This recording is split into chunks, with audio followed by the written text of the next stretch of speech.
अपने फैसले पर बुरी तरह पछता रहा था। मुझे लगा था कि मैंने इज्जत और पैसे में से किसी एक को चुनकर गलती कर दी है। मुझे अपनी बेटी के लिए सही इंतखाब करना चाहिए था। वो बेटी जिसको कभी मैंने गर्म हवा तक नहीं लगने दी, आज वो गैरों के दर पर बैठी मार खा रही है। मेरी बीवी कहने लगी, मैंने आपको उस वक्त कितना रोका था कि आप अपनी नाजुक बेटी का रिश्ता वहां ना करें। वो शख्स आपकी उम्र का है। हमारी बेटी से डबल उम्र का शख्स उसे कैसे खुश रख सकेगा? जो खुशियां हम उसे दे सकते थे या कोई उस उम्र का शख्स दे सकता था, वो भला एक बूढ़ी उम्र का शख्स कैसे दे सकेगा? मैं खामोश हो गया। मुझे खुद भी अंदर से पछतावा हो रहा था कि मैंने इतनी जल्दी में ये फैसला ले लिया। उस वक्त मुझे लगा कि पैसे से ज्यादा कोई जरूरी और चीज नहीं है। अगर मेरी बेटी को जिंदगी में पैसा मिल गया तो वो सारी जिंदगी खुश रह सकती है। लेकिन मुझे उसका अंदाजा शादी के बाद ही हो गया था। जब वो मुझसे मिलने आई थी, उसके चेहरे पर कोई रौनक न थी। वो मुझे बार बार कुछ समझाने की कोशिश कर रही थी और शायद मैं समझना ही ना चाहता था। अब मैंने सोच लिया था कि जैसे भी हो मैं अपनी बेटी को वापस अपने घर ले आऊंगा। वो मुझ पर बोझ नहीं है। मैं सारी उम्र उसे वहां दर बदर की ठोकरें खाने को नहीं छोड़ सकता। ठेकेदार का मीठा लहजा अचानक से बदल गया था। अब वो रूखा रूखा सा रहता था। मुझसे ठीक तरीके से बात भी ना करता था। उसे मुझसे कोई फर्क ना पड़ता था। लोग मुझे यही कहने लगे थे कि पैसे की लालच में मैंने अपनी बेटी को उस शख्स के साथ बांध दिया है।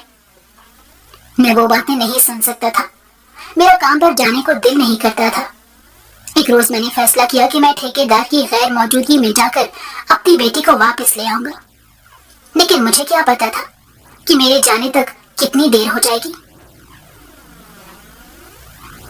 मेरा नाम नफीस था। मेरा ताल्लुक शहर सियालकोट से था।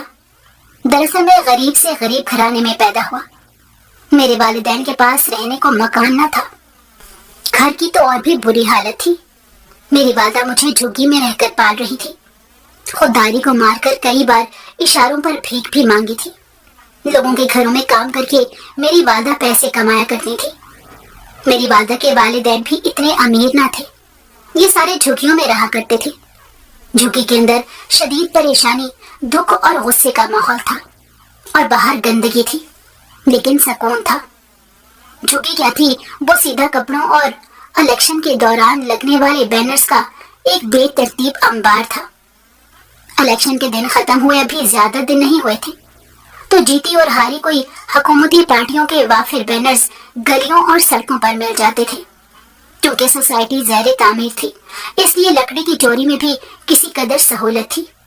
चुनाचा चोरी शुदा बांसों के ऊपर खम्भों से उतारे गए बैनर्स और सोसाइटी के खुदा तर्स लोगों की तरफ से अनायत करदा बोसीदा कपड़े टांग कर ये झुग्गी तख्लीक कर ली गई थी। किसी उम्मीदवार की हंसती हुई तस्वीर कहीं कहीं से नजर आती तो लगता कि जैसे वो दावत दे रहा हो, आओ आओ अंदर आओ, आपकी अपनी ही झुग्गी है। कौन कहता है हम खिदमती खल्क नहीं करते? भला ये बैनर और पोस्टर ना बनते तो ये झुग्गी कैसे बनती? और ये झुग्गी ना बनती तो 18 अफराद का ये कुंबा कहाँ रहता? उनके पास अपना मकान तक ना था। दर बदर की ठोकरें खाया करते थे। कभी गर्मियों में किसी की जमीन पर बैठा करते थे तो सर्दियों में उठकर अपनी जगह पर चले जाया करते थे। मेरी पैदाइश भी उसी घर में ही होनी थी जहाँ पर आसाइश की कमी थी और बच्चों का ढेर था। मेरी अम्मा जो कमा कर लाती थी वो अपने शौहर के हवाले कर देती थी और जिससे घर के खर्चे पूरे ना होते थे। मेरे अब्बा की मार पीट का निशाना बनना पड़ता था। मेरे अब्बा मेरी अम्मा से पैसे ले लिया करते थे और पैसे ना मिलने पर मेरे अब्बा उनको मारा करते थे। मैंने वो सब कुछ देखना शुरू किया कि मेरा बाप काम जानबूझकर नहीं करता है। उसे अब काम ना करके मजा आता है, जबकि मेरी वालदा उसकी जगह दुगना काम करती है। लोगों के ताने तक सुनती है, गंदी नजरों को बर्दाश्त करती है, यहाँ तक कि अगर पैसे पूरे ना हो तो भीख तक मांगती है ताकि हमारा पेट पूरा हो सके। मेरा दूध, मेरे कपड़े मेरी माँ ऐसे ही पूरे करती थी। लोगों के कपड़े लाकर मुझे पहना दिया करती थी। अगर कहीं से कोई खाना मिलता तो दुपट्टे में लपेट लिया करती थी। घर आकर मेरे हवाले कर देती थी। घर में महीनों महीनों खाना तक न बनता था। मेरा बाप पैसों को अयाशी में उड़ा देता और हमें लोगों के झूठे खानों के सहारे छोड़ जाता था। میں نے محسوس کیا تھا کہ غریب کی کوئی عزت نہیں ہوتی. غریب عورت کو ہر مرد ایک ہی نگاہ سے دیکھتا ہے. کئی بار مردوں نے میری ماں کے ساتھ بدتمیزی کی تھی، لیکن وہ اس بدتمیزی پر خاموش رہتی تھی. ان کا منہ توڑ جواب نہیں دے سکتی تھی، کیونکہ اسے ڈر تھا کہ لوگ اسے پیسے دینے سے منع نہ کر دیں. میرے گھر میں باقی کے بچے خاندان کے تھے. کوئی میری پھپھو کا بیٹا تھا تو کوئی تایا کی اولاد تھا. یہاں کسی کو کسی کی فکر نہ تھی. میں واحد اپنے والدین کی اکلوتی اولاد. میری ماں کے پیسے کمانے سے ہمارے گھر کا خرچ چلتا تھا. سسرال والوں نے کئی بار کہا تھا کہ اگر تم نے کام نہ کیا تو تمہیں طلاق دے دیں گے. میری ماں کو طلاق سے بہت ڈر لگتا تھا. اماں ابا کی مار کو خاموشی سے برداشت کر لیا کرتی تھی، کیونکہ اگر اسے طلاق ہو جاتی تو اسے میکے میں اس سے ڈبل مار کھانی پڑتی. میری ماں کی بھی ماں مجھے انسان نہ دکھتی تھی، جو اپنی بیٹی کے ساتھ اتنے دکھ درد تھے. کبھی یہی کہتی تھی کہ اپنے شوہر کی عادات کے مطابق تم ڈھل نہ سکی. میرا باپ غصے میں کبھی مجھے بھی مار دیا کرتا تھا. مجھے لگتا تھا کہ پیسہ نہ ہونا سب سے بڑی خامی ہے. انسان کے پاس پیسہ لازمی ہونا چاہیے. اگر میرے پاس پیسہ ہوتا تو میں اپنی والدہ کو ہی مار کھاتا نہ دیکھ سکتا. مجھے سمجھ میں آ گیا تھا کہ زندگی میں پیسہ بہت ضروری ہے. زندگی اتنی بے رنگی تھی، مجھے لوگوں پر غصہ آیا کرتا تھا. کیسے وہ میری ماں کا ہاتھ پکڑ لیتے تھے. میں بچ جانا تھا. میری ماں میری نظروں سے بچا کر 2 آنسو بہا لیا کرتی تھی. اس کے آنسو صاف کرنے والا بھی کوئی نہ تھا. اس نے کئی بار ابا کو یہ بتانے کی کوشش کی کہ اشارے پر لوگ ان سے بدتمیزی کیا کرتے ہیں. تو ابا کہنے لگے کہ اتنی سی بدتمیزی تم برداشت کیوں نہیں کر لیتی ہو. ہم لوگ ہیں، آزاد خیال ہوں گے. ان کی نظر میں ہاتھ پکڑنا کوئی بری بات نہ ہوگی. نہ جانے پیسے کے لالچ میں میرے باپ نے غیرت کہاں بیچ کھائی تھی کہ اپنی ہی بیوی کو لوگوں کے سامنے پیش کرنے سے گھبرا نہیں رہا تھا. میں شروع سے پیسے کی کمی کو دیکھتا آیا تھا. مجھے اپنی یہ سب سے بڑی خامی لگتی تھی. کہاں ہم غریبوں کی بنیادی ضروریات پوری نہیں ہوتی تھی. امیر لوگ ہمیں پاؤں کی جوتی سمجھتے تھے. ان کے بچے اعلیٰ اسکولوں میں پڑھنے جاتے تھے، جبکہ ہمارے پاس تو اپنا گھر نہیں تھا. گرمیاں ہوتے ہی ہم شہر بدل لیا کرتے تھے. اسی کو بتاتے وقت بھی شرم آتی تھی کہ میں جھگی میں رہتا ہوں، جہاں راتوں رات آپ کی عزت خراب کر دی جاتی ہے. لوگ ہمیں اپنی زمینوں پر جھگی بنانے کی اجازت تک نہ دیا کرتے تھے. کہتے تھے کہ ہم نے اپنی زمین پر فصل اگانی ہے. جب تک تم لوگوں کو یہاں رہنے کی اجازت دے دی ہے وہ ہمارا احسان مانو. ان کے بچے اسکول پڑھنے جاتے تھے اور میں سارا دن اپنی ماں کا ہاتھ پکڑ کر سڑکوں پر بھیک مانگا کرتا تھا. میرا باپ میرا جوتا تک گھما دیا کرتا تھا کہ بغیر جوتے کے بھیک اچھی ملتی ہے. میں لوگوں کے سامنے اپنی خودداری کو مار کر ہاتھ پھیلایا کرتا تھا. کبھی کوئی ہاتھ پر سکہ رکھ دیتا تو کبھی کوئی پیسہ، کبھی کوئی اپنی گاڑی کے پیچھے بھگاتا تھا. پیسے دینے کی خاطر میرا مذاق بنایا جاتا تھا.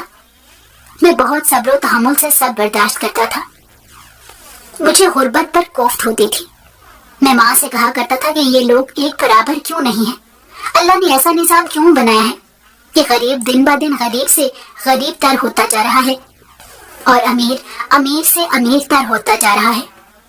تو میری ماں مسکرا کر کہہ دیا کرتی تھی، اگر سب برابر ہوتے تو ایک دوسرے کی غلامی کرنے کو کوئی نہ بچتا. امیروں کو نوکر پھر کون بنتا. ہم امیروں کی تفریح کا باعث بن کر رہ گئے تھے.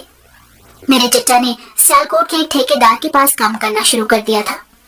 وہ میری اماں کو بھی کہا کرتے تھے کہ تم اپنے شوہر کو کسی طرح راضی کرو، کب تک تم خود کماتی رہو گی. اب جب بھی بات کرنے کی کوشش کرتے تو وہ اماں کو گالیاں نکالنا شروع کر دیا کرتے تھے. گھر کا ماحول بگڑ جاتا تھا. 4 دن تک ابا گھر نہ آتے تھے. اماں نے تو ہاتھ کھڑے کر دیے تھے اور کہا تھا کہ ان کا شوہر ان کے بس سے باہر ہے، اس لیے وہ خود ہی بھیک مانگیں گی. لیکن میں نے کہنا شروع کر دیا کہ مجھے کام کرنا ہے. پہل تو میری اماں نہ مانی. کہنے لگی کہ وہ کام آسان نہیں ہوتا. کوئلے میں ہاتھ مارنے پڑتے ہیں، تمہارے ہاتھ جل جائیں گے. میں تمہیں یہ کام کرنے کی اجازت نہیں دوں گی. لیکن میرے کہنے اور رونے کے بعد اماں نے مجھے اجازت دے دی. میں اپنے چچا کے ساتھ کام پر جانے لگا. مجھے وہ کام کرنا بہت مشکل لگتا تھا. آج تک چچا جایا کرتے تھے اتنا وزنی سامان اٹھا کر، یوں لگتا تھا جیسے دماغ کھل گیا ہے. اپنی صحت سے زیادہ مشقت کرتے کئی بار چوٹیں بھی کھائی ہیں. ठेकेदार ने हमें मकान रहने को दिया था। उसने कुछ मकान अपने मजदूरों के लिए बनवाए थे। उससे बढ़कर मुझे और क्या खुशी हो सकती थी। मैं अपने जख्मों को अम्मा से छुपा लिया करता था। उन्हें कहा करता था कि मुझे कोई दर्द और तकलीफ नहीं होती, लेकिन वो सारी रात मेरे सरहाने बैठकर न जाने कौन से दम पड़ती रहती थी। मेरे हाथों पर दवाई लगाकर हमेशा मुझे समझाया करती थी कि तेरी माँ अभी जिंदा है, जिस दिन थक जाए अपनी माँ के पास आ जाना, वो तुझे सहारा देगी। इस दुनिया में जीने की वाहिद वजह मेरी माँ ही थी। उसकी मोहब्बत थी जो मैं इन हालात में भी मुस्कुरा दिया करता था। मैं अपनी उम्र से बहुत बड़ा हो गया था। मैंने छोटी उम्र से ही भट्टी में काम करना शुरू कर दिया था, जिसकी वजह से उसके मालिक ने हमें वहां रहने की इजाजत दे दी थी। मेरी माँ तो मेरे हाथ के छाले देखकर बहुत रोया करती थी। कहा करती थी कि कमबख्त, ये ठेकेदार भी तुझसे इतना काम करवाता है कि तेरे हाथ में छाले पड़ जाते हैं। उनकी बात पर मैं मुस्कुरा दिया करता था। कहा करता था, माँ घर की चार दीवारी के अंदर सोने का जो सुकून है ना, वो इस दर्द को खत्म कर देता है। ठेकेदार मेरी मेहनत से काफी खुश था।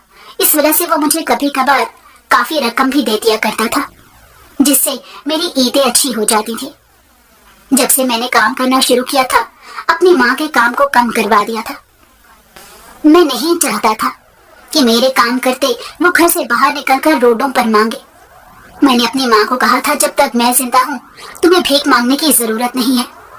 पढ़ाई लिखाई तो अब गरीबों में पहले ही न थी। हमारे खानदान में कोई पढ़ा लिखा ना था। अब्बा की तरह कोई जाहिल ही था तो कोई काम काज में मस्त। मेरे ताया अपना खुद काम किया करते थे। उनकी बीवी घर में रहकर आराम किया करती थी। यूं ठेकेदार के पास काम लगवाने का मशवरा भी उन्हीं का था। वो मेरे अब्बा को भी कहते रहते थे कि तुम ठेकेदार के पास काम शुरू कर दो, लेकिन मेरे अब्बा उनकी बात को गुस्से में उड़ा दिया करते थे। छोटी उम्र से मैं घर का जिम्मेदार बन गया था। मेरी माँ मेरी मेहनत की मिसालें दिया करती थी। अल्लाह ने मुझे बेशक गरीब घर में पैदा किया हो, लेकिन मेरे अंदर हुनरमंदी की सलाहियत बहुत थी। मैं जो कमा कर लाता था वो अम्मा की हथेली पर रख देता था। जब से मैं खुद मुख्तार हुआ था, अब्बा मेरी अम्मा पर हाथ नहीं उठा पाता था। मैं दरमियान में आकर अब्बा के हाथ को झटक दिया करता था। वैसे भी मेरे अब्बा ने वो पैसे खुद की जान पर लगाने की बजाय नशों पर लगा दिए थे। इस वजह से उसकी हालत बहुत कमजोर हो गई थी। हर वक्त वो नशे की हालत में घर में पड़ा रहता था, जबकि मेरी माँ घर के सारे काम किया करती थी। वो ईंटों के 2 कमरों के मकान को मेरी अम्मा ने जन्नत की तरह सजाया हुआ था। अपने जहेज के नए बर्तनों को शेल्फ पर रखकर चमका दिया था। इंसान को जितना मिलता है वो उससे ज्यादा की ख्वाहिश करता है। जब मुझे ये मकान मिला तो मेरे अंदर ख्वाहिश जागी क्यों ना एक छोटी सी गाड़ी भी ले ली जाए। दूसरों को मोटरसाइकिल पर चलता देखता तो खुद के अंदर भी जीने की उमंग पैदा होती कि मैं भी मोटरसाइकिल चलाऊं, लेकिन कभी इतनी पहुंच ही ना हो सकी थी। ठेकेदार से उधार लेने का मतलब था सारी जिंदगी अपनी उसके पास गिरवी रखवा देना। बड़ा होने लगा तो समझ आने लगी वालिदैन का बोझ खुद उठा लिया और खुद का बचपना कहीं पहले ही मर चुका था। गरीब इंसान भी क्या ही अपनी जिंदगी जीता है। मेरी उम्र के लड़की बेफिक्री से अपने बाप के पैसे पर अयाशी कर रहे होते हैं, जबकि मुझे तो ये फिक्र खाई जाती थी कि महीने का राशन कैसे पूरा करना है। ठेकेदार मुझे महाना 7,000 रुपया दिया करता था, जिससे बढ़ती हुई महंगाई में गुजारा करना मुश्किल हो गया था। जैसे मेरी उम्र बढ़ती जा रही थी, मेरी माँ ने कहना शुरू कर दिया था कि ये शादी की उम्र हो चुकी है, लेकिन मैं अपनी शादी से साफ इनकार किया करता था। मैं कहा करता था, क्या मेरे बच्चे भी अभी इसी मकान में रहकर पले पड़ेंगे? जब तक मैं कुछ बन नहीं जाता तब तक शादी का सोचना भी मत। जो आसाइशें मैं खुद हासिल न कर सका, उससे मेरे बच्चे भी दूर रहेंगे। अनपढ़ का बच्चा अनपढ़ ही रहेगा। अभी कौन सा मेरी उम्र निकलती जा रही है। जब मैं कुछ कमाकर अपनी औलाद का मुस्तकबिल संवारने के काबिल हो जाऊंगा तब शादी भी कर लूंगा। घर में एक पंखे का बिजली का बिल देना मुहाल होता था। अगर मैं किसी तीसरी को भी घर ले आता तो अपने बच्चों की तरबियत कैसे कर पाऊंगा। यहाँ 2 फर्द पालना मुश्किल थे, वहां अपने बच्चों को कैसे पालूंगा। मेरी माँ मुस्कुराने लगी, कहने लगी, जब कोई शख्स पैदा होता है तो उसके रिस्क का इंतजाम अल्लाह खुद कर देता है। तुम्हें उनके लिए परेशान होने की जरूरत नहीं है। क्या तुम अब सारी जिंदगी ये सोच कर गुजार दोगे या अब बुढ़ापे में ही शादी करोगे? मेरे अब्बा की हालत खराब होने लगी थी। अब बुढ़ापा आ गया था और उनके नशे की हालत खत्म ना हुई थी। उनका इलाज करने की पूरी कोशिश की जाती थी, लेकिन वो नशा छोड़ने को तैयार ही न थे। हर डॉक्टर यही कहता था कि उनका इलाज इसी सूरत मुमकिन है जब ये नशा छोड़ दें। उनको घर की कोई ताज़ा खुराक भी न लगती थी, सारा दिन घर में पड़े तड़पते रहते थे। मेरी अम्मा ने इस हालत में भी उनका साथ न छोड़ा था। कभी सरकारी अस्पतालों के चक्कर तो कभी हकीमों के चक्कर लगा करते थे, लेकिन अब बीमारी आखिरी हालत को पहुंच चुकी थी और उनके पास ज्यादा दिन ना बचे थे। एक रोज खामोशी से वो हमें छोड़ गए और वहां ही गांव के कब्रिस्तान में उनको दफन किया गया। शुक्र है कि अमीर लोग इस बात पर पाबंदी नहीं लगा देते कि गरीबों को कब्रिस्तान अलग होगा और अमीरों का अलग, वरना तो शायद गरीब को मरने के बाद दफनाना तक मुश्किल हो जाता। मेरी अम्मा की तबीयत खराब रहने लगी थी। सारे पैसे अस्पतालों में लग जाया करते थे। अब्बा को तो खो चुका था, लेकिन अपनी माँ को नहीं खोना चाहता था। उनके बाद मैं अकेला हो जाता, मेरी जिंदगी कैसे गुजरती। उनके घर के दरो दीवार मुझे काट खाने को दौड़ते थे। अपनी माँ का हाथ पकड़कर सरकारी अस्पताल से प्राइवेट से डॉक्टरों के क्लिनिक तक के धक्के खाए थे। कोई शख्स मेरी माँ का इलाज करने पर राजी न था। कहने लगे कि ये कैंसर गरीबों की बीमारी नहीं है, इसमें अमीर तक कंगाल हो जाते हैं। तुम अपनी माँ का इलाज करवाने के लिए दर बदर की ठोकरें खा रहे हो। इन्हें घर ले जाओ, जो उनकी जिंदगी के 4 दिन बाकी रह गए हैं ये तुम लोगों के साथ गुजार लें। मैं अपनी माँ को यूं आखिरी दिनों में हाथों में लेकर तो नहीं बैठ सकता था। सरकारी अस्पताल में कोई डॉक्टर बात सुनने पर राजी न था। बीमारी पता चलते ही उन्होंने छुट्टी दे दी थी। कहने लगे कि इतनी महंगी दवाइयाँ और अखराजात कैसे बर्दाश्त करोगे। जब मैंने कहा कि मैं सब कुछ बर्दाश्त करने को तैयार हूँ, ठेकेदार से कुछ पैसे लेकर जमा भी करवा दिए, तो मुझे वाकई समझ आ गया कि ये इलाज मेरे बस से बाहर है। वो पैसे तो चंद घंटों में खत्म हो गए। वो मजीद पैसों के मुतालबात कर रहे थे। मुझे ये समझ ना आई कि सरकारी अस्पताल में गरीब का इलाज कहाँ मुफ्त होना चाहिए। वहाँ पे इतने अखराजात के अंबार कहाँ से लग जाते हैं।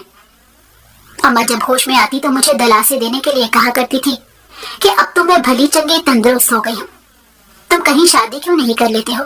मेरे जीते जी शादी कर लो ताकि मैं भी तुम्हारी खुशियां देख लूं। मेरे मरने के बाद अकेले ये पहाड़ जैसी जिंदगी कैसे गुजारेंगे। उनकी बात पर कभी मुश्किलात में ना रोने वाला इंसान मैं भी रो दिया करता था। बड़ी से बड़ी मुश्किल आती, लेकिन मेरी आंख से आंसू ना निकला। मेरी माँ की बीमारी ने मुझे कमजोर कर दिया था। मेरी माँ चाहती थी कि मैं शादी कर लूं। उनकी खुशी की खातिर मैंने हाँ भी कर दी थी। माँ ने अगले ही दिन चचा से शादी की बात की। चचा तो पहले ही इस इंतजार में बैठे थे। यूं मेरी चचा जात से शादी हो गई और अम्मा की मौजूदगी में ही सादगी से निकाह हो गया। मेरी माँ जैसे उसी इंतजार में बैठी थी कि कब मैं निकाह के बोल पढ़कर बैठूं और वो इस दुनिया से रुखसत हो जाए। जैसे ही निकाह हुआ, मेरी माँ ने खामोशी से आंखें बंद कर ली। उनकी इस बेअतनाई पर मैं रोने लगा था। माँ से जुदाई मुझे बर्दाश्त न हो रही थी। छोटे बच्चे की तरह उनका दुपट्टा पकड़ के मैं धाड़े मार मार कर रोया। सब मुझे दिलासे देने लगे और मुझे कहने लगे कि हर किसी ने इस दुनिया से चले जाना है, तुम्हें सब्र से काम लेना होगा। तुम्हारे साथ एक नई जिंदगी जुड़ चुकी है जो तुम्हारे दुख सुख की साथी है। तुम्हारी माँ ने जाते जाते भी तुम्हें इस दुनिया में तन्हा नहीं छोड़ा, तुम्हारे साथ एक रिश्ते को बांध दिया। माँ के जाने के बाद रात को नींद आना मुश्किल था। सारी रात बेचैनी से गुजरी। घर में आने वाला नया वजूद उसी कमरे में शायद तन्हाई में डर रहा हो। इसलिए मैंने अपनी बीवी को कहा कि तुम यहाँ आजादी से रह सकती हो। मेरी वालदा ने तुम्हारे साथ मेरा रिश्ता जोड़ा है, अब तुम मेरी जिम्मेदारी हो। इस घर में कभी भी किसी चीज की कोई कमी हो तो मुझे बता सकती हो। मैं कभी अपनी कजनों से इतना घुला मिला नहीं था, इसलिए मुझे अंदाजा न था कि वो किस तबीयत के मालिक है। शादी के बाद मुझे धीरे धीरे एहसास हो रहा था कि वो बहुत मेहनती और अपने से जुड़े रिश्तों का एहसास करने वाली लड़की है। तभी तो बगैर मेरे कहे मेरे हर काम को कर दिया करती थी। मेरे आने से पहले खाना गर्म रखा करती थी। बिल्कुल मेरा वैसे ही ख्याल रखती थी जैसे मेरी माँ ने मेरा ख्याल रखा था। मुझे उस पर टूट कर प्यार आ रहा था। मेरी माँ का कहना बिल्कुल ठीक था कि उनके जाने के बाद अकेले जिंदगी काटना शायद मेरे लिए मुश्किल हो जाता। अब तो रात को इसीलिए भी मैं घर वापस आना पड़ता था कि कोई वजूद मेरा इंतजार कर रहा है। उसे सारी रात अकेले रखना भी ठीक नहीं है। मैं अपनी जिंदगी में आगे बढ़ने लगा था। ये नहीं था कि मैं अपनी माँ से मिलना छोड़ चुका था। रोज कब्रिस्तान में उनसे मिलने जरूर जाया करता था। उनकी कब्र पर बैठकर ढेरों बातें किया करता था। उनका हाल अहवाल लिया करता था। उन्होंने मुझे छोड़कर जाने में बहुत जल्दी कर दी थी। अभी तो उन्होंने मेरे घर की खुशियां देखनी थी। गरीबों को भी कैसी अमीरों की बीमारियां लग जाती हैं जो इन्हें महीनों के अंदर बूढ़ा कर देती हैं। मैं तो चाहता था कि कभी मेरी माँ को कोई गर्म हवा भी न लगे। उसने मुझे कैसे बचपन में खुद मार खाकर जुल्म बर्दाश्त करके पाला था। मैंने अपनी बीवी के साथ नई जिंदगी शुरू कर दी थी और अल्लाह ने हमें बहुत जल्दी खुशखबरी भी सुना दी थी। हमारी दुनिया में कोई तीसरा नन्हा वजूद आने वाला था। मेरी बीवी हामला हो गई। मेरी जिंदगी में जैसे खुशी का एक लम्हा आ गया। मैं ठेकेदार के पास सुबह से शाम तक काम करने लगा ताकि आने वाली नन्ही परी को एक अच्छी और बेहतरीन जिंदगी दी जाए। मेरी बीवी बहुत सब्र करने वाली थी। उसने यहाँ तक मुझसे कोई फरमाइश न की थी। मैं जो घर में पकाने के लिए ले जाता वो खामोशी से पका दिया करती थी। मैंने कई बार उसकी पसंद को जानने की कोशिश की तो वो कहने लगी कि गरीब घराने में बंदा अपनी पसंद और नापसंद को कहाँ कायम रख सकता है। शुरू से घर में सबने जो दिया वो पहन लिया, जो खिलाया वो खा लिया। भूख में मरने से बेहतर है कि इंसान रूखी सूखी खाकर अपना गुजारा कर ले। उसकी बात 100% ठीक थी। हमने बचपन इन्हीं हालात में गुजारा था, इसलिए मैं उसकी बात को गलत नहीं कह सकता था। लेकिन मैं कोशिश करता था कि अच्छी से अच्छी चीज बने। उसके लिए कपड़े भी ले जाया करता था। ईद के मौके पर उसे शॉपिंग भी करवा देता था। मेरी सास और मेरे चचा तो बहुत खुश थे। कहने लगे कि हमें तुम्हारे जैसे ही दामाद मिले। लोग मेरी मेहनत की मिसालें दिया करते थे कि इस बच्चे ने छोटी उम्र से अपनी माँ को कैसे संभाला है। वो बेचारी पहले अपने शौहर की मार खाया करती थी, लेकिन बच्चे ने आकर उसकी जिंदगी को सहारा दिया। अल्लाह ऐसा बेटा ही सबको दे। मैं नहीं चाहता था कि कभी जिंदगी में मेरी बीवी कुछ सड़कों पर काम करना पड़े, वो लोगों की गंदी नजरों के सामने आए। इसलिए मैं सुबह से शाम तक काम किया करता था। उसको हर आसाइश दिया करता था। यहाँ तक कि मैंने घर में 2 पंखे तक लगवा दिए थे। वक्त बढ़ने लगा था, खर्चे भी बढ़ने लगे थे। मालिक ने मेरी तनख्वाह भी बढ़ा दी थी। अब माहाना 15,000 रुपया मिला करता था। अल्लाह ने हमें प्यारी सी बेटी से नवाजा था। उसकी पैदाइश के बाद मैं दिन रात काम में लग जाता था। रात गए वापस आता तो मेरी बेटी सोई हुई होती थी। उसके साथ खेल कूद ना कर सकता था। मेरे चाहने के बावजूद भी उसे वक्त देना मेरे लिए मुश्किल हो जाता था। मेरी बीवी कहा करती थी कि आप थोड़ा कम कमा लें, आप उसको अपनी हैसियत के मुताबिक आसाइश दे देंगे। वैसे भी बेटी है, लेकिन मैं नहीं चाहता था कि औलाद में कभी कोई फर्क हो। मैं अपनी बेटी को बहुत प्यार करता था। मेरे लिए एक नाजुक फूल सी थी।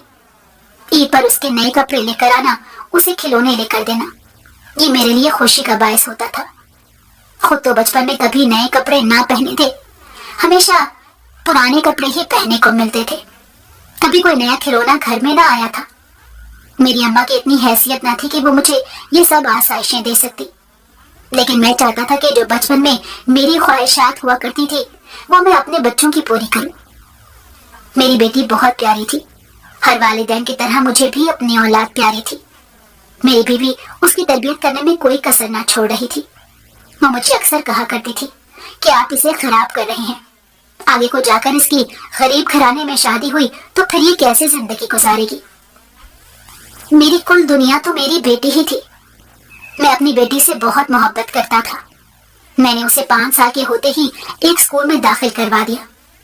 अल्लाह ने मेरी बेटी को रच के सोना बनाया था और वो ज़हीन भी थी। हर बार स्कूल में पोजीशन लाया करती थी, जिससे मेरा सीना फख्र से चौड़ा हो जाता था। मैं चाहता था कि वो पढ़ लिख कर अच्छी उस्तानी बन जाए, ताकि उसे घर में बैठकर वो काम न करने पड़े जो आम औरत करती है। शौहर की मार न खानी पड़े। मुश्किलात में वो भी सामने के बजाय अपना गुजारा इज्जतदार नौकरी से कर सके। पूरे इलाके में मैं वाहिद था जिसकी बेटी स्कूल में पढ़ने जाती थी। ज्यादातर अपने बच्चों को पढ़ा ना रहे थे। अगर कोई पढ़ा भी रहा था तो उसके बेटे ही स्कूल तक जा पहुंचते थे। बेटियों को पढ़ाने का रिवाज अभी गरीबों में ना आया था। لیکن میں چاہتا تھا کہ میری بیٹی پڑھے لکھے اور اونچے مقام پر بیٹھے۔ میری بھی کبھی خواہش تھی کہ میں پڑھ لکھ کر افسر کی نوکری کر سکوں، لیکن زندگی نے حالات ہی ایسے نہ پیدا کیے کہ میں نوکری کر سکتا۔ میری بیوی اکثر میری بیٹی کو ڈانٹ دیا کرتی تھی۔ ماں ہونے کی حیثیت ہے وہ اس کا اچھا برا جانتی تھی، اور میری بیٹی ہر لاڈلی اولاد کی طرح میرے پاس اپنی ماں کی شکایت لے کر پہنچی ہوتی تھی۔ میں نے اس کو بہت نازوں سے پالا تھا، کبھی گرم ہوا تک نہ لگنے دی تھی، کبھی اسے اونچی آواز میں بات تک نہ کی تھی۔ میں اپنے باپ سے مختلف انسان تھا۔ میرے باپ نے ساری زندگی خود نہ کمایا، عورت کی کمائی کو کھایا تھا، لیکن میں نے شروع سے اپنی بیوی کو گھر کی چار دیواری میں ہی رکھا تھا، اس کو ضرورت کا ہر سامان مہیا کیا تھا۔ میری بیٹی کا میں بیسٹ بابا تھا، اس کی ہر خواہش کو پورا کیا کرتا تھا۔ وہ بے دھڑک مجھ سے اپنی خواہش کا اظہار کر دیا کرتی تھی۔ مجھے یہاں کام کرتے کافی عرصہ گزر گیا تھا، ٹھیکیدار سے میری اچھی بنتی تھی، میں اس کے نزدیک قابل بھروسہ انسان تھا۔ اگر اب کوئی نیا آدمی آتا تو اس کو کام سکھانے کا ذمہ بھی میرے سر پر ہوتا تھا۔ سب سے زیادہ تنخواہ بھی میری ہوتی تھی۔ اگر کسی کو ٹھیکیدار سے کوئی کام ہوتا تو میرے کاموں سے گزر کر ہی جاتا تھا۔ کہا جاتا تھا کہ میں ٹھیکیدار کا سب سے بھروسہ مند انسان ہوں، اور مجھے بھی یہی لگنے لگا تھا، لیکن مجھے یہ نہیں پتا تھا کہ ٹھیکیدار میرے بارے میں کیا سوچ کر مجھ پر اتنا نچھاور ہو رہا ہے۔ ٹھیکیدار مجھ سے بہت نرمی برتنے لگا تھا، جو اس کی نرمی کی سمجھ نہ آئی تھی۔ وہ ویسے بھی اچھا انسان تھا، اس نے بچپن سے مجھے دیکھا تھا، میری محنت کو سراہا تھا، مجھے اپنے پاس نوکری دی تھی، مجھے رہنے کو مقام دیا تھا، جھگی سے چار دیواری میں آ گیا تھا۔ وہ شخص واقعی بہت اچھا تھا، اس کے میری ذات پر بہت احسان تھے، اور میں احسانوں کا بدلہ اتارنا چاہتا تھا۔ وہ کہنے لگا کہ مجھے تم سے کوئی کام ہے۔ سارے مزدور جا چکے تھے، مجھے سمجھ نہ آئی کہ آج اس نے مجھے اتنی دیر تک روکا کیوں ہے۔ وہ کہنے لگا کہ مجھے تم سے کوئی کام ہے۔ میں سمجھ گیا شاید کوئی ضروری کام ہو۔ میری ماں کی بیماری کی وجہ سے بھی اس نے میرا بہت ساتھ دیا تھا۔ میں تو کبھی میرے رشتے دار بھی میرے کام نہ آئے تھے جتنا وہ شخص میرے کام آیا تھا۔ وہ جیسے بات کر رہا تھا میرے کانوں سے دھوئیں نکلنے لگے۔ مجھے سمجھ نہ آیا کہ میں اس وقت کیا بنوں، اس لیے میں خاموشی سے کچھ دن سوچنے کا وقت لے کر گھر آ گیا۔ جب گھر آیا تو میری بیوی مجھے یوں سوچوں میں ڈوبا دیکھ کر پوچھنے لگی کہ آج دیر ہو گئی ہے، خیر تو ہے، کہیں ٹھیکیدار نے کام سے تو نہیں نکال دیا؟ میں نے کہا کہ اس سے بھی مشکل کام ٹھیکیدار نے میرے ذمہ ڈال دیا ہے۔ اس شخص نے مجھ سے میری بیٹی کا رشتہ مانگ لیا ہے۔ ٹھیکیدار نے مجھے صرف اتنی دیر کے لیے روکا تھا۔ وہ کہنے لگا کہ میں اب تک اکیلا رہتا ہوں اور میں شادی کرنا چاہتا ہوں، اس وجہ سے مجھے تمہاری بیٹی نظر آئی۔ میں چاہتا ہوں کہ تم میرا رشتہ قبول کر لو۔ میرے گھر میں کوئی اور تو ہے نہیں کہ جو یہ رشتہ لے کر آ سکے، اس لیے میں چاہتا ہوں کہ میں خود ہی تم سے بات کروں۔ اس وقت تو میں گھبرا گیا تھا، لیکن اب میرا دماغ تانے بانے بننے لگا۔ میری بیوی میری طرف دیکھ رہی تھی، وہ یہ سمجھنے کی کوشش کر رہی تھی کہ آخر کو میرا کیا فیصلہ ہوگا، اور میں یہ سوچ رہا تھا کہ اگر میں نے انکار کر دیا تو مجھے اس مکان سے بھی ہاتھ دھونا پڑے گا، اور شاید نئی نوکری کرنے کے لیے فاقوں سے گزرنا پڑے۔ اور ویسے بھی اگر میں دنیا داری کے لحاظ سے سوچوں تو مرد کی عمر اس کی دولت چھپا دیتی ہے۔ تبھی تو وہ شخص اپنے سے آدھی عمر کی لڑکی کا رشتہ مانگ رہا تھا، اور اس رشتے کو لے کر اس کی سوچ یہ تھی کہ کبھی انکار ہو ہی نہیں سکتا۔ مرد کی جیب دیکھی جاتی ہے، اس کی دولت اس کے عیب چھپا دیتی ہے۔ میرا دل مجھے کہہ رہا تھا کہ یہ سب ٹھیک نہیں ہے، وہ تمہاری بیٹی سے بڑی عمر کا شخص ہے، لیکن دوسری طرف جو میں نے مجبوریاں دیکھی تھی اور دولت کی خامیاں دیکھی تھی، مجھے لگتا تھا وہ شخص بہترین ہے، اس کے پاس ہر چیز موجود ہے، میری بیٹی کو کسی چیز کی کمی محسوس نہ ہوگی، وہ وہاں خوش رہے گی۔ جب انسان کا پیٹ بھرا رہے اور اسے اچھا لباس ملے تو وہ انسان خوش رہتا ہے۔ لیکن ابھی تک میں نے اپنا خیال کسی سے شیئر نہیں کیا تھا، میں اپنے ذہن میں ہی تانے بانے کر رہا تھا، اور مجھے یہ فیصلہ ٹھیک لگ رہا تھا۔ میں چاہتا تھا کہ کسی طرح یہ شادی ہو جائے۔ اس کے لیے مجھے پہلے اپنی بیوی سے بات کرنی ہوگی تاکہ وہ بیٹی کو راضی کر سکے۔ وہ بھی تب سے نہ جانے کن سوچوں میں ڈوبی ہوئی تھی۔ میں نے جیسے اپنی بیوی کو کہا تو وہ حیرانی سے مجھے دیکھنے لگی، کہنے لگی کہ آپ تو اپنی بیٹی کو ہمیشہ خوش دیکھنا چاہتے تھے، तो अपनी बेटी से बहुत मोहब्बत करते थे, आखिर को फिर ये फैसला करने पर क्यों रजामंद हो गए? मेरी बीवी कहने लगी कि आप इस बारे में क्या सोच रहे हैं? आपकी बेटी उससे आधी उम्र की है और आप उस शख्स से रिश्ता करने के बारे में सोच रहे हैं। पहली बार मेरी और मेरी बीवी की किसी बात में इख्तिलाफ राय हुई थी, वरना वो हर बात में मेरी राय में हाँ मिला देती थी, या अगर उसकी मर्जी किसी और में शामिल हो तो मैं अपने फैसले को बदल लिया करता था। लेकिन इस बार मैं उसके आगे इख्तिलाफ राय बनकर खड़ा हो गया था। मैं चाहता था कि मेरी बेटी की शादी वहां हो। मैंने कहा कि उसके पास जिंदगी की हर आसाइश मौजूद है, जो सारी जिंदगी मैं सोचता भी रहूं तो अपनी बेटी की पूरी नहीं कर सकता हूं। मेरी बीवी कहने लगी कि आसाइश आपका दिल खुश नहीं कर सकती है। आपकी बेटी शुरू से ऐसी तबीयत की मालिक नहीं है, आपको एक बार उससे पूछ लेना चाहिए। जब मेरी बेटी को ये बात पता लगी तो वो हैरान हुई। मेरी बेटी मुझे हैरानी से देख रही थी। कहने लगी कि बाबा, आप तो चाहते थे कि मैं पढ़ लिख कर अच्छी इंसान बनूं, मैं टीचर बनना चाहती थी, अब आप अचानक से मेरा रिश्ता कैसे तय कर सकती हैं? मैंने कहा, बेटी, अच्छे रिश्ते बार बार नहीं दरवाजे पर आते। वो शख्स खुद मुझसे बात करने आए हैं, हालांकि वो मेरा मालिक है। कहता तो वो मुझे ये भी हुक्म सुना सकता था कि वो तुमसे शादी करना चाहता है, लेकिन उसने मुझसे मेरी राय मांगी है, इसलिए मैं चाहता हूँ कि तुम वहां पर खुश रहो, तुम्हें जिंदगी की हर खुशी मिल जाए। मेरी बीवी और मेरी बेटी इस चीज से खुश न थी। उनके चेहरे से जाहिर हो रहा था कि वो इस चीज से खुश नहीं है, लेकिन मैंने उन्हें समझाने की बहुत कोशिश की थी। मुझे मालूम था कि मेरी बीवी और बेटी अभी नादान है, वो दुनिया की सब चीजों को समझते नहीं है। वो नहीं समझती कि दुनिया में दौलत कितनी जरूरी होती है। शायद अब तक उन्हें मैंने किसी चीज की कभी कमी महसूस नहीं होने दी। इस वजह से उन्हें कभी एहसास न हो सका कि मैं ये सब जरूरतों को कैसे पूरा कर रहा हूँ। लेकिन अब धीरे धीरे मुझे समझ आने लगा था कि आगे अपनी बेटी को पढ़ाना मेरे लिए मुश्किल हो गया है। मैं ये मालिक से बात करने वाला था कि वो मेरी बेटी को लाजमी आगे पढ़ाए। अगले दिन काम पे जाते ही मालिक मुझे कमरे में बुला चुका था। कहने लगा कि तुमने मेरे बारे में आखिर को क्या सोचा है? मैं तुम्हारा दामाद बनने को तैयार हूँ। मेरी बेटी खूबसूरत थी, कम उम्र थी। अगर मैं पैसे वाला होता तो आसानी से उसके मुंह पर यह रिश्ता मार सकता था, लेकिन मैं मजबूर था और मैंने अक्लमंदी से काम लेते हुए मालिक को हाँ कर दी, जिस पर वो बहुत खुश हुआ था। खुशी में उसने 50,000 की रकम मेरी हथेली पर रख दी थी। कहने लगा कि तुम घर में तैयारियां कर लो, अपनी बीवी की खुशी का हर सामान ले आओ और अपनी बेटी को भी तैयार कर दो, क्योंकि मैं जल्द अज जल्द शादी करना चाहता हूँ। मेरे घर में कोई मेरे अलावा तो है नहीं, इसलिए मैं सादगी से निकाह करके ही तुम्हारी बेटी को रुखसत करा लूंगा। इतनी जल्दी बेटी को रुखसत करना मेरे लिए मुहाल हो चुका था। मेरी इकलौती बेटी थी, मैंने उसको नाजों से पाला था। मुझे नहीं मालूम था कि इतनी कम उम्र में वो मुझे छोड़कर चली जाएगी, लेकिन अब इनकार भी नहीं किया जा सकता था, इसलिए खामोशी से मैं तैयारी करने लगा।